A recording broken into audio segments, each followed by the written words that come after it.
Hi everyone, my name is Fairuz KP. I am an MTech student and my specialization is in Geotechnical Engineering. I am studying in IAS College of Engineering Chitrapalli, Thrissur. Here I wish to talk about the topic pile foundation. Pile foundation. If the soil at or near the ground surface is not capable of supporting a structure, then there will require a deep foundation to transfer the loads to deeper strata. Pile foundation is a type of deep foundation. And the pile is a slender structural member and it is made up of steel, concrete or wood. The pile either driven into the soil or formed in situ by excavating a hole and filling the hole with concrete. Usually the piles are driven in groups to provide foundations for large structures. The pile groups may subject to vertical loads, horizontal loads or a combination of vertical and horizontal loads. Necessity of pile foundations. When the strata at or just below the ground surface is highly compressible and very weak to support the load transmitted by the structure, then they will provide a pile foundation. If the plan of the structure is irregular relative to its outline and load distribution, then there will cause a non-uniform settlement in case of shallow foundations. Then there will require a pile foundation to reduce the differential settlement. Pile foundations are required for the transmission of structural loads through a deep water to a firm stratum. And the pile foundations are used to resist horizontal forces in addition to support the vertical loads in earth retaining structures and tall structures that are subjected to horizontal forces due to wind and earthquake. Pile foundations are required when the soil conditions are such that a washout, erosion or score of soil may occur from underneath a shallow foundation. And the pile foundations are used for the foundation of some structures such as transmission towers, offshore platforms which are subjected to uplift forces. In case of expansive soils such as black cotton soils which are swell or shrink as the water content changes, then the piles are used to transfer the load below the active zones.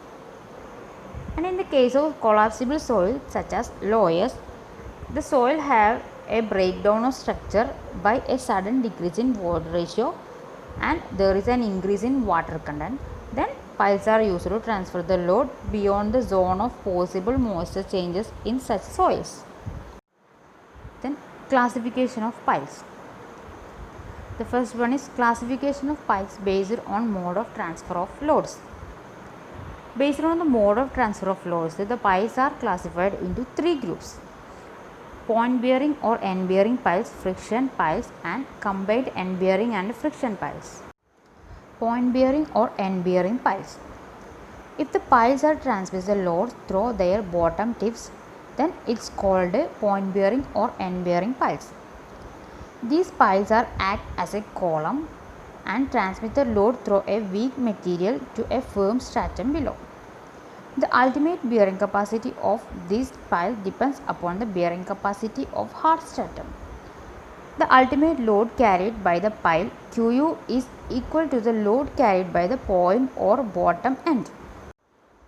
That is Qu is equal to Qp, where Qu is the ultimate bearing capacity of the pile and Qp is the point resistance of the pile. The figure shows the end bearing piles. Friction piles. If the piles do not reach the hard stratum and the transfer of the load through skin friction between the embedded surface of the pile and the surrounding soil, then that type of piles are called friction piles. The friction piles are used when a hard stratum does not exist at a reasonable depth. The ultimate load Qu carried by the pile is equal to the load transferred by the skin friction. That is Qu is equal to Qs, where Qu is the ultimate bearing capacity of the pile and Qs is the skin friction resistance of the pile. The figure shows the friction piles. Combined end bearing and friction piles. If the transfer of the load by a combination of end bearing at the bottom of the pile and friction along the surface of the pile shaft, then that type of piles are called combined end bearing and friction piles. Here, the ultimate load carried by the pile is equal to the sum of the load carried by the pile point QP and the load carried by the skin friction QS. That is, QU is equal to QP plus QS, where QU is equal to ultimate bearing capacity of pile and QP is equal to point resistance of the pile, QS is equal to skin friction resistance of the pile shaft. The figure shows the combined end bearing and friction piles. Classification of piles based on materials.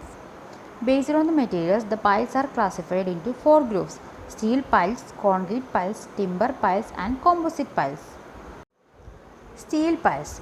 Steel piles are generally either in the form of thick pipes or rolled steel edge sections. Pipe steel piles are driven into the ground with their ends open or closed. Epoxy coatings are applied during the manufacture of pipes to reduce corrosion of the steel piles. Sometimes the concrete encasement at site is done as a protection against corrosion. Concrete piles. Cement concrete is used in the construction of concrete piles. Concrete piles are either precast or cast in situ piles. Precast concrete piles are prepared in a factory or a casting yard. Reinforcements are provided to resist handling and driving stresses. The precast piles can also be pre-stressed using high-strength steel pre-tensioned cables. A cast in situ pile is constructed by making a hole in the ground and then filling it with concrete. A cast in situ pile may be cased or uncased.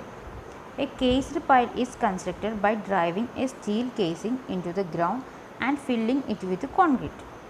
An uncased pile is constructed by driving the casing to the desired depth and gradually withdrawing the casing when fresh concrete is filled. Timber piles. Timber piles are made from tree trunks after proper trimming. The timber used to construct timber piles should be straight, sound and free from defects. Steel shoes are provided to prevent damage during driving and metal band is provided to avoid damage to the top of the pile. Splicing is done using pipe sleeve or metal straps and bolts. Timber piles below the water table have generally long life and above the water table these are attacked by insects.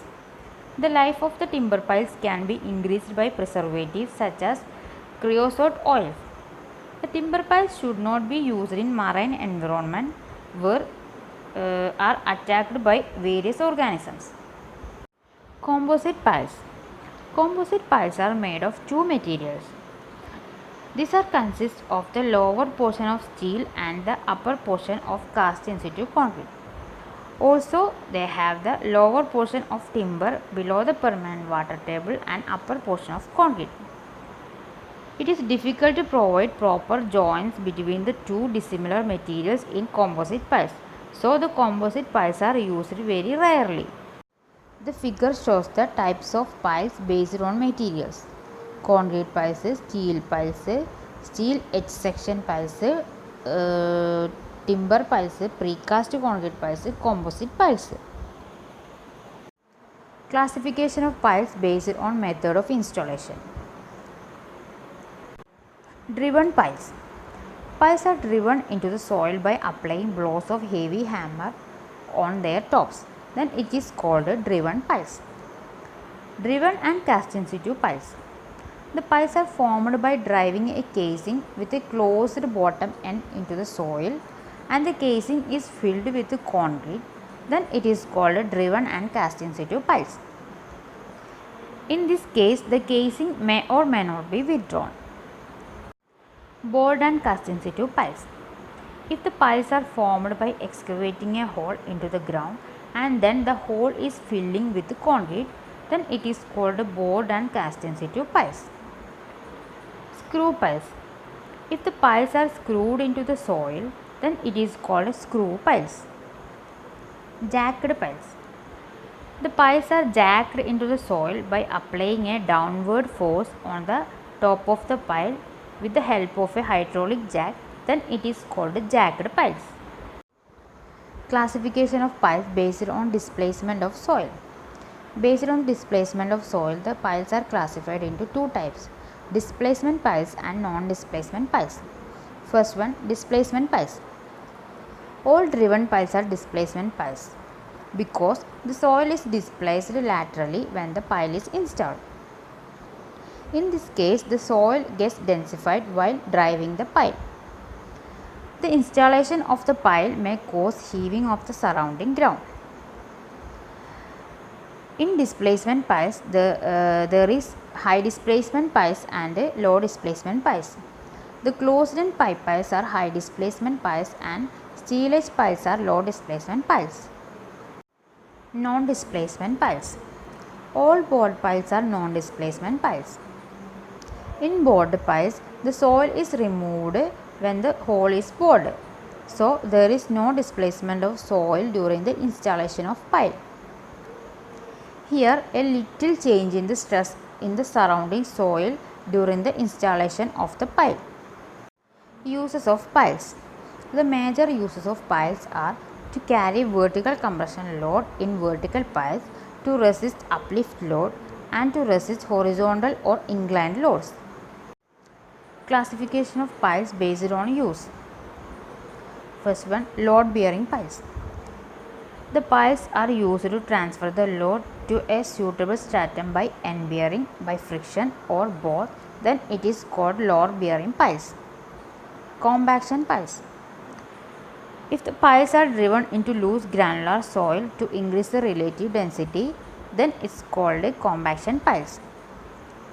In compaction piles, the bearing capacity of the soil is increased due to the densification caused by the vibration. The figure shows the compaction pile. Tension piles. These piles are in tension, and tension piles are used to anchor down structures subjected to hydrostatic uplift forces or overturning forces. The figure shows the tension pile. Here the pile is in tension. Then next is sheet piles. Sheet piles form a continuous wall or bulkhead which is used for retaining earth or water. Fender piles. Fender piles are sheet piles which are used to protect waterfront structures from impact of ship and vessels. Anchor piles. These piles are used to provide anchorage for anchored sheet piles. These piles are provide resistance against horizontal pull for a sheet pile wall. Laterally loaded pile. If the pile supports horizontal or inclined forces such as foundations of retaining walls, bridges, dams, etc., then it is called a laterally loaded pile. If the lateral loads are large, then they may be effectively resisted by providing batters, then it is called batter piles. The first figure shows the laterally loaded piles and the second figure shows the batter piles. Bearing capacity of single pile in sand and clays. Here we discuss isostatic methods only. Ultimate bearing capacity. Ultimate bearing capacity is the maximum load which pile can carry without failure or excessive settlement of ground. Then allowable load. The load which can be imposed upon the pile with an adequate margins of safety, then it's called allowable load.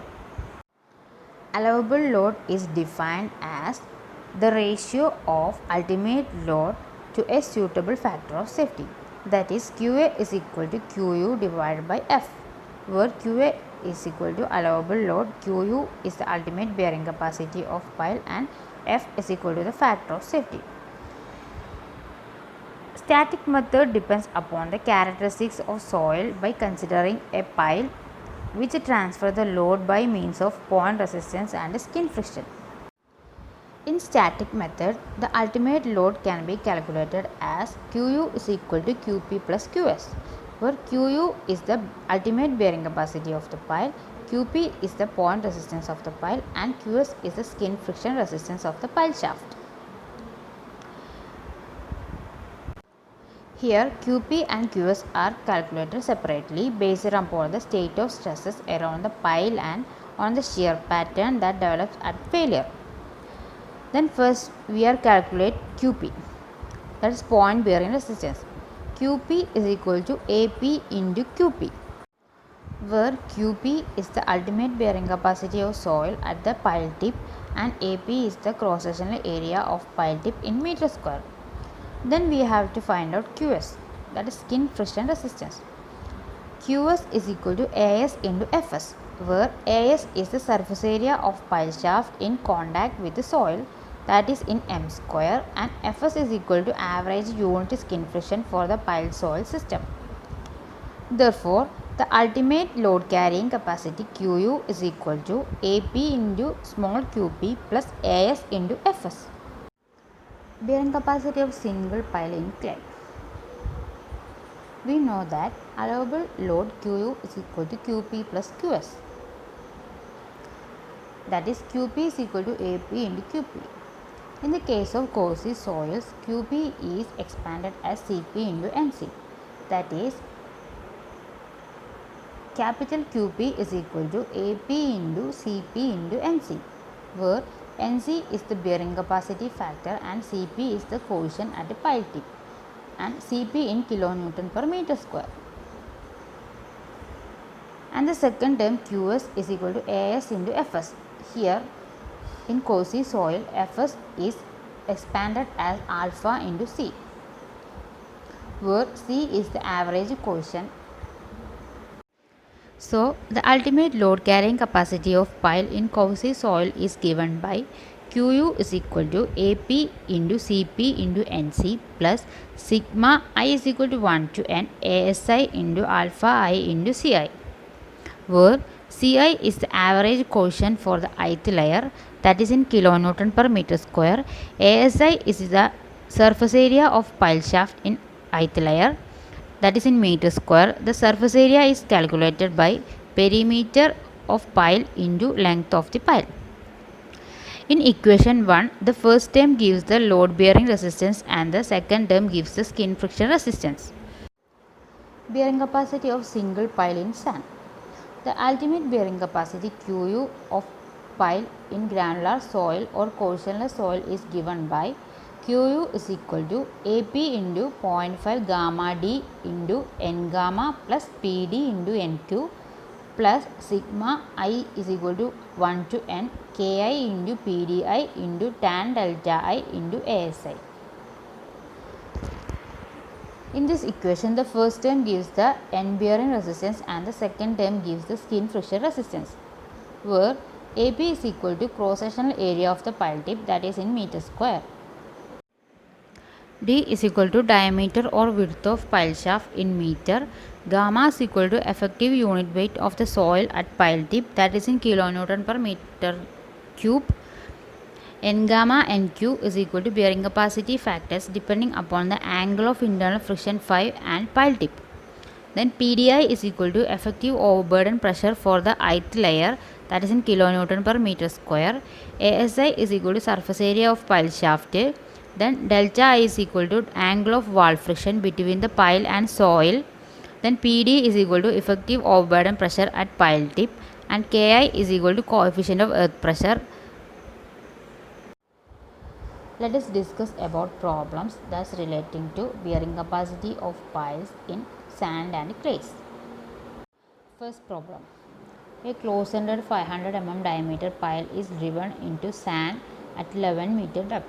The water table is at 2 meter below ground level and sand has phi is equal to 45 degree and gamma is equal to 20.1 kilonewton per meter cube. Estimate the pile allowable vertical load, and taking Fo is equal to 2.5, Nq is equal to 60 and K is equal to 1. First we have to write given data, that is diameter D is equal to 500 mm, height H is equal to 11 meter, water table is at a depth of 2 meter below ground level, phi is equal to 45 degree, gamma is equal to 20.1 kilonewton per meter cube, factor of safety is equal to 2.5, Nq is equal to 60 and K is equal to 1. We know the equation for Q allowable, that is Qp plus Qs. First we have to find out the QP, that is QP is equal to AP into gamma DF into NQ. Then we have to find out the value of QP, that is 1544.48 kilonewton. Then we have to find out the value of QS. For finding the QS equal to PKS tan delta sigma L is equal to 0 to L sigma V dash delta L. Delta is equal to 2 by 3rd of the 5, that is 2 by 3 of 45. Then we have to find the value of QF by using the equation. By substituting the values in the equation, we will get the value 730.96 kilonewton for QS. Then we have to find Q allowable is equal to QP plus QS, that is 1544.48 plus 730.96, that is 2275.44 kilonewton. Second question. A 450 mm wide square section concrete pile is driven in a deep deposit of clay.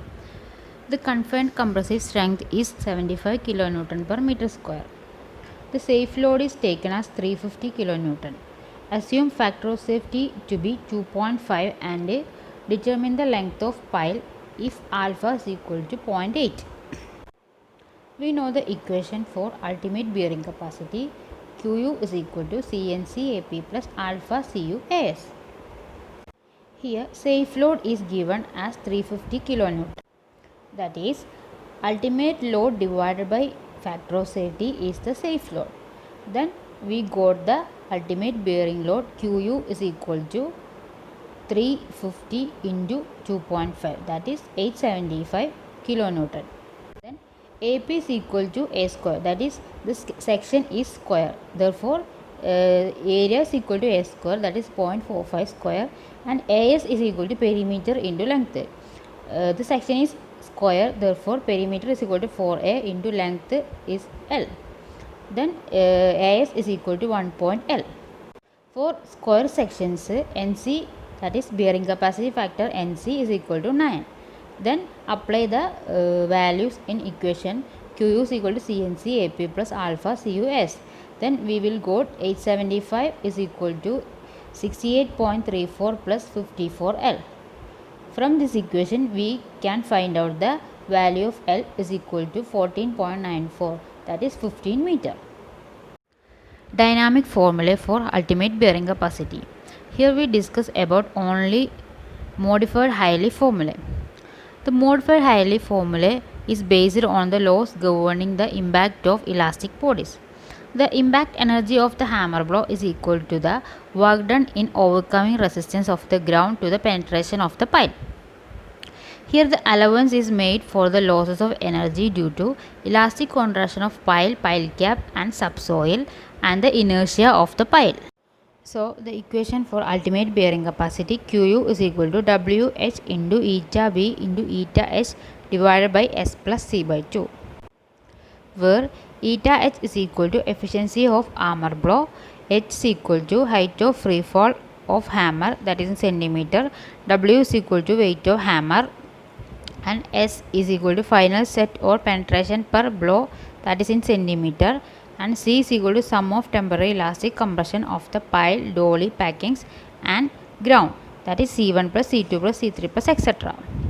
Here the efficiency of hammer blow eta H is depends upon weight of hammer, weight of pile, weight of helmet follower, weight of anvil and coefficient of restitution.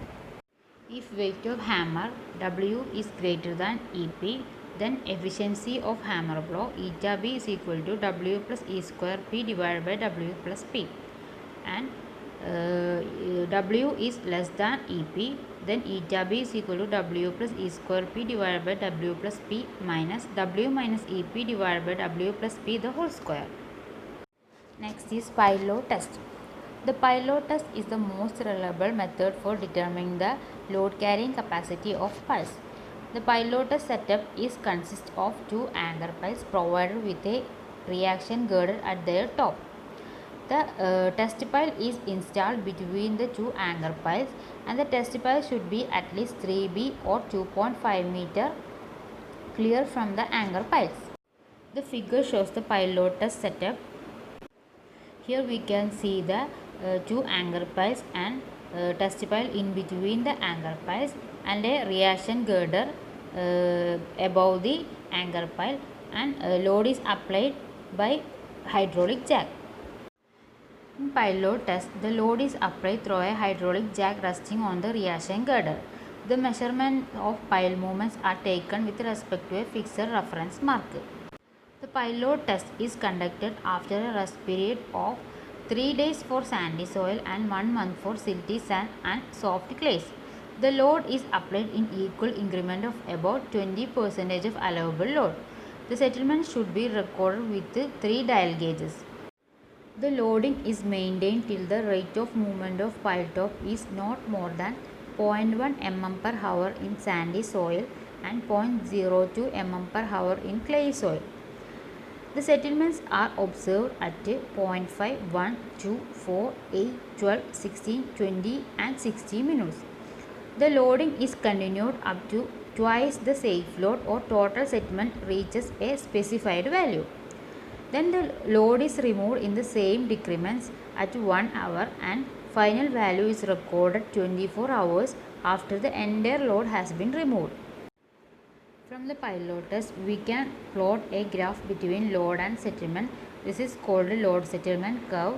Here, x-axis indicates the load and y-axis indicates the settlement. In this graph, both loading and unloading conditions are indicated. For any given load, the net pile settlement Sn is given by Sn is equal to St minus Se, where Se is equal to total settlement or gross settlement and Se is equal to elastic settlement, that is rebound. Next one is negative skin friction. When a soil layer surrounding the pile shaft settles more than the pile, then there is a down drag occurs on the pile. This is called a negative skin friction. The negative skin friction is usually a downward shear drag acting on the pile because of downward movement of surrounding soil relative to the piles. This shear drag movements are occurs when a pile penetrates into compressible soil layer that can consolidate. Causes of negative skin friction. Newly placed fill material on compressible soil before the completion of consolidation. Then there is a chance to negative skin friction. If fill material is loose cohesionless soil, then there is be a chance to cause negative skin friction. When fill material is deposited over layer of soft soil, there is also occur negative skin friction. If the groundwater table is lowering, then increases the effective stress and it causes consolidation of soil with the resultant settlement, and it causes a friction force development on the pile. If skin friction is occurred, then the net ultimate load carrying capacity of the pile is calculated by Qu dash is equal to Qu minus Qnsf, where Qu dash is the net ultimate load and Qnsf is equal to negative skin friction. The negative skin friction would impose undesirable large downward drag on the pile. The large downward drag on the pile can be eliminated by providing a protective sleeve or providing a coating on the pile shaft. Pile groups. When there are more than one pile in a row, then it is termed as a pile group. The piles are connected in a pile group by a pile cap. The pile cap is a thick rigid concrete slab, and the pile cap would normally be in contact with the ground. The piles are most effective when combined in groups. The pile groups are used when eccentric loads are transferred to the ground. The minimum of 3 piles will be in a pile group. For large columns, a minimum of 3 piles are required. The spacing of the piles in a group depends on overlapping of stresses of adjacent pile, desired efficiency of group pile and cost of the foundation. The functions of pile group are reduce foundation settlement and increase the bearing capacity of the soil. The figure shows the typical pile groups. Necessity of pile groups. Pile groups are used when column loads are heavy Method of installation of pile is by driving and to resist the uplift forces. Pile group capacity. Pile group capacity is the sum of individual capacities of the pile. The pile group capacity is influenced by spacing between the piles. The end-bearing piles and friction piles are considered in evaluating capacity. For evaluating the group capacity of pile, there should be some assumptions. They are: a pile foundation should be safe against shear failure and settlement should be within the permissible limit. Pile group efficiency. Pile group efficiency is defined as the ratio of group capacity to the sum of capacities of number of piles.